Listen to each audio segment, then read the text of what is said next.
Dee Dee Myers, who was President Clinton's press secretary, and Dan Bartlett, who was President George W. Bush's communications director. Good morning to you both. Morning, Maggie. Good morning, Maggie. You know, the first thing I noticed when President Obama got up there, boy, the Democrats really are in charge. That picture of the three of them, President Obama, Vice President Biden, and Speaker Pelosi.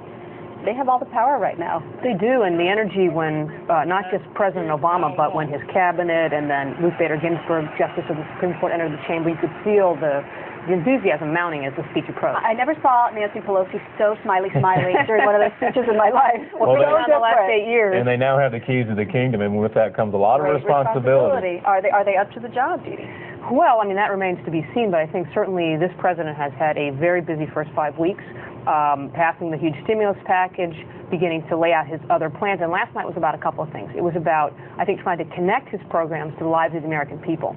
It was about explaining how that's going to work. It was about laying out a broader agenda, saying not only do we need to fix the economy, but we have to do health care, we have to do education, and we have to do energy independence at the same time. And then I think maybe the main overarching theme was, we can do it. There's a very hopeful speech. It was one that was loaded with responsibility and calls on the American people to be part of it, but it was hopeful. And Americans loved it. The polls show that they're very optimistic. And then out comes Bobby Jindal, Debbie Downer, saying, hated it, not going to work. Do you think the Republican Party's taking the right approach, Dan, being so vocal with their objections? Well, what they have to do is clearly articulate how they would do things differently, but in a constructive way. If they're appearing to be the party of no, the American people are going to reject that. Right. The challenge for Barack Obama, and for the Republicans for that matter, is that the steps that have to be taken in the coming days and weeks, whether it be the auto bailout or even more money to banks. And what really Barack Obama was doing last night was preparing the country for some very difficult political choices.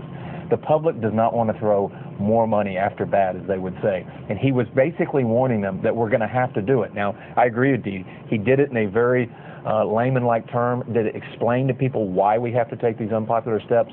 But the bottom line is what the Republicans are hoping is that his personal popularity will start matching the unpopularity of some of these bailout measures he's going to have to enact in the coming weeks and months. It's not that they're hoping it fails so that they can not, do right. I'm talking a very I agree. I mean, in a very they're making a political calculation that the public is not as supportive of some of the measures he's going to have to take as they are of him personally. But I agree, it would be a very dangerous road for the Republicans to go down if they just stand up every time and say no, no, no. They have to have a constructive seat at the table. They have to be offering solutions. And right now, the public sees President Obama as much more reaching out to the Republicans than the Republicans reaching out to him by more than a 2-to-1 margin. How much time do you think that he has before the tide turns and this optimism gives way to something else? Well, I know the polls show there's patience among the American people, and I think broadly suggesting that there is patience. However, having worked in politics, and Dee Dee knows this as well, more and more that this becomes President Obama's decisions, the more he's going to inherit the challenges.